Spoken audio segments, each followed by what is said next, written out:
अस्सलाम वालेकुम दोस्तों, मेरा नाम अब्दुल वदूद है और मैं एक ज़ूलॉजिस्ट हूँ। मेरे साथ हैं मोहसिन जाट साहब। ये एक एंटोमोलॉजिस्ट हैं।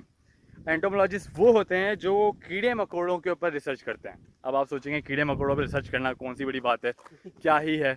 लेकिन पाकिस्तान एक एग्रीकल्चर कंट्री है और पाकिस्तान के अंदर कीड़े मकोड़ों पर अगर रिसर्च ना की जाए तो कल को वो पेस्ट बन सकते हैं। पेस्ट से हमारी फसलों को नुकसान हो सकता है और हमें पता होना चाहिए कि कौन से पेस्ट हमारे लिए अच्छे हैं, कौन से बुरे हैं।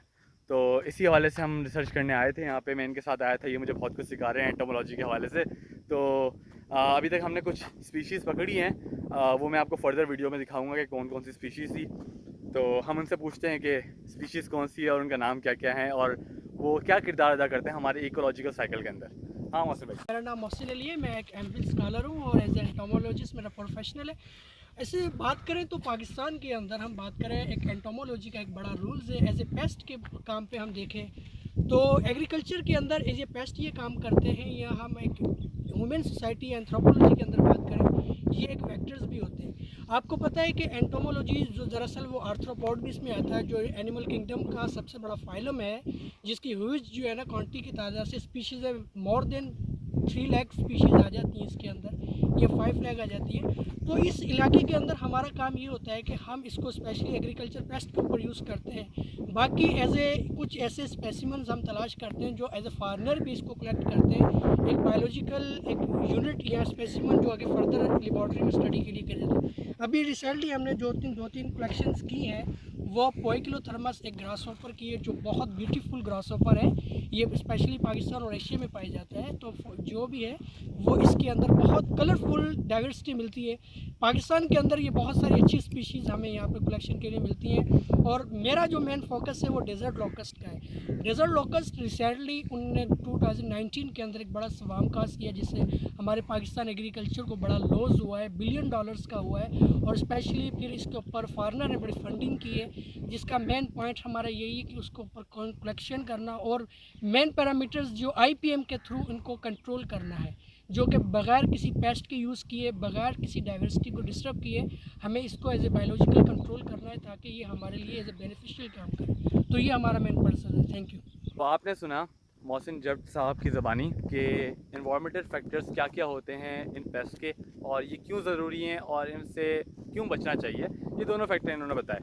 तो फर्दर वीडियो के अंदर मैं आपको दिखाऊंगा कि इन्होंने कौन कौन से स्पेसिमेन कलेक्ट किए हैं। बड़े ही खूबसूरत से स्पेसिमेन हैं और कॉमनली शायद आप लोगों ने देखे भी होंगे, लेकिन हम इनको छोटी सी चीज़ें ना हम पे इतना गौर करते नहीं हैं, तो हमें गौर करना भी चाहिए। तो इंशाल्लाह ताला मैं आपको फर्दर वीडियो के अंदर दिखाता हूँ। तो मैं मोहसिन भाई से बात कर रहा था कि हमारे पास जो ये एरिया है, ये एक एरिया हैबिटेट के हवाले से बहुत अच्छा है for reptiles, birds and amphibian.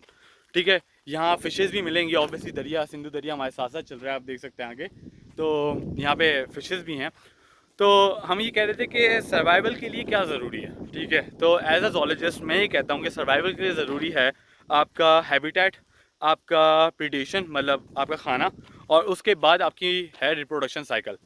तो सिंपल सी बात है, जितने हम अडॉप्ट सर्वाइव करने के लिए हम जैसे इंसान हैं, इंसान सर्वाइव करने के लिए क्या करता है, पहले नौकरी पकड़ता है, फिर घर पकड़ता है, फिर छोकरी पकड़ता है। तो हमारे साथ जानवर के साथ भी यही सीन है जो हमारे साथ है, क्योंकि हम भी एक सोशल एनिमल्स ही हैं। हाँ, तो अब मैं मौसम भाई से हम डिस्कस कर रहे थे कि जैसे हमारे पास एनिमल्स हैं, अगर सर्वाइवल ऑफ द फिटेस्ट की कहानी की जाए तो सबसे ज़्यादा फिट तो या तो शेर होगा, या हाथी होगा, या मगरमच्छ होगा। तो मतलब यही घूमने चाहिए हर जगह। लेकिन ये बात कम्प्लीटली सच नहीं है। सर्वाइवल ऑफ द फिटेस्ट वो होते हैं जो सर्वाइवल टू अडॉप्टेशन होते हैं। मतलब जितनी जल्दी वो अडॉप्ट हो सकते हैं ना, उतनी ज़्यादा वो सर्वाइव करेंगे।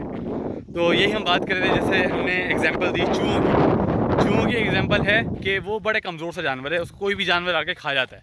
ठीक है, लेकिन उसको ओवरकम करने के लिए उन्होंने क्या करा, उन्होंने अपना ब्रीडिंग साइकिल बढ़ा दिया। अब ब्रीडिंग साइकिल बढ़ गया तो चाहे वो कितने ही मरें, पीछे उनकी लाखों की तादाद मौजूद होती है।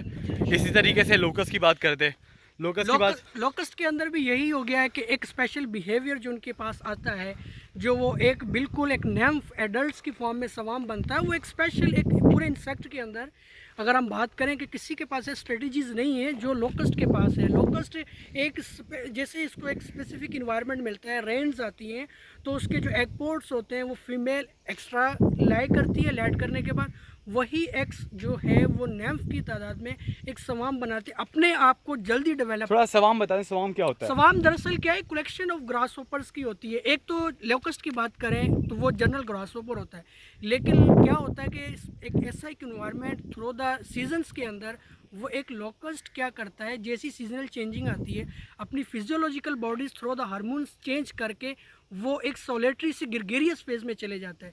ग्रेगेरियस यानी कि वो स्वाम होता है, कलेक्शन ऑफ मिलियंस के करीब उनकी पूरे जो लोकस्ट है उसकी कलेक्शंस हो जाती है, उसको हम नाम देते हैं स्वाम का। ये मतलब सिंपल सी बात है कि लश्कर बन जाता है, लश्कर बन जाता है, लश्कर बन जाता है, मतलब एक आर्मी बन जाती है, आर्मी। फिर वो हमारा इन्वेट करता है एग्रीकल्चर्स में, जो कि हमें फिर एट द टाइम कंट्रोल करना हमारे लिए वो मुमकिन नहीं हो सकता, इम्पॉसिबल सी बात है। लेकिन इसकी प्रिकॉशंस हमें यही होती है कि जब ये एनिमल्स, ये जो लोकस्ट है स्पेशली अपने हैबिटेट के अंदर सर्वाइव कर रहा है, हमें वही इसकी एग के ऊपर, नैम्फ के ऊपर इसकी कंट्रोलमेंट मैनेजमेंट करनी चाहिए, ताकि ये लोकस्ट, ये स्वाम है तो वो इतना टू द पॉइंट अवर ना हो जो हमारे थ्रू द फर्टिलाइज़र से भी कंट्रोल ना हो। तो स्पेशली अभी रिसेंटली जो लोकस्ट आया है उसने इंडिकेट्स पूरे ऑल द वर्ल्ड कंट्रीज़ को किया है, स्पेशली इंडिया है, पाकिस्तान है, ईरान, इसने बड़ा फोकस किया है। और इसके ऊपर अब यही मेन स्ट्रेटजी है कि इनको कंट्रोल किस तरह किया जाए, तो एग पोर्ट पर, और दूसरी लाइफ साइकिल इसकी जो नैम्फ है बस वहाँ पर। तो यही एक इम्पॉसिबल सी बात है जिसे हम लोकस्ट कंट्रोल कर सकते हैं। तो बेसिकली मैं आपको बताया चलूँ, मोहसिन भाई जो हमारे हैं ये एक एमफिल स्कॉलर हैं एंटोमोलॉजी के अंदर, शायद मैंने पहले बताया हो लेकिन बातें याद रहती हैं, कुछ नहीं रहती। तो मोहसिन भाई जो हैं ये, इनका बहुत ही अच्छी ग्रिप है अपने आर्थ्रोपोड्स के ऊपर। लोकस हो गया, आपके ग्रास हॉपर्स हो गए, आपके क्या कहते हैं सेंटीपीड्स हो गए, स्पाइडर्स हो गए, मतलब जो पूछो इनको पता होता है, आपको जनरल सा बताएंगे।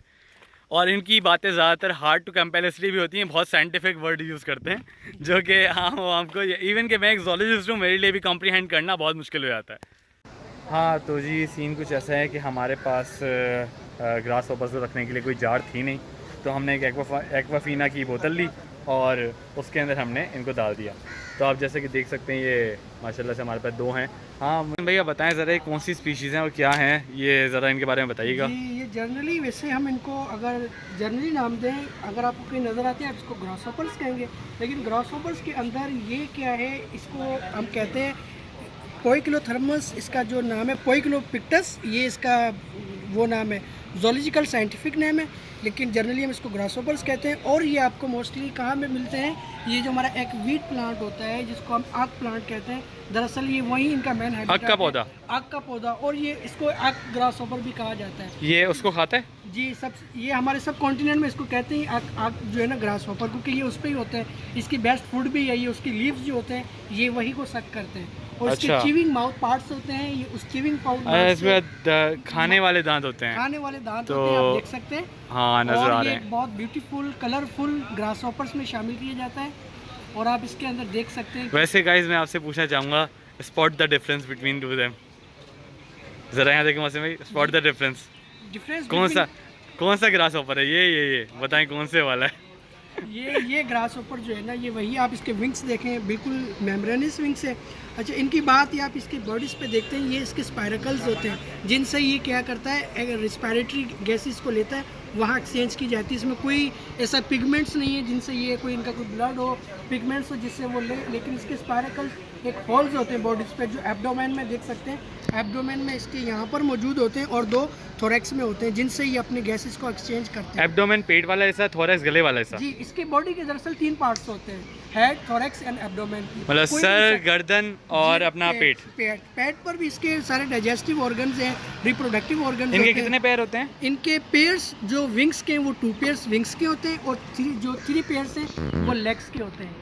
तो आप देख सकते हैं, और ये आप कलरफुल देखें, मोस्टली बीट शेप इसका एक एंटीना होता है। एंटीना इसका क्या है, एक केमोरिसेप्टर ऑर्गन है जिनसे ये सारा सेंसेशन का प्रोसेस करते हैं। केमोरिसेप्टर मतलब? केमोरिसेप्टर यानी कि ये किसी भी फूड को या जो भी है उसको एनालाइज करने के लिए अपने एंटीना को यूज़ करते हैं, जिससे ये सेंसर मतलब इनकी नाक का काम इनके एंटीनास करते हैं। एंटीनास करते हैं, कोई अच्छा। सेंसरी सेंस वाला फंक्शन है वो यहाँ से करते हैं।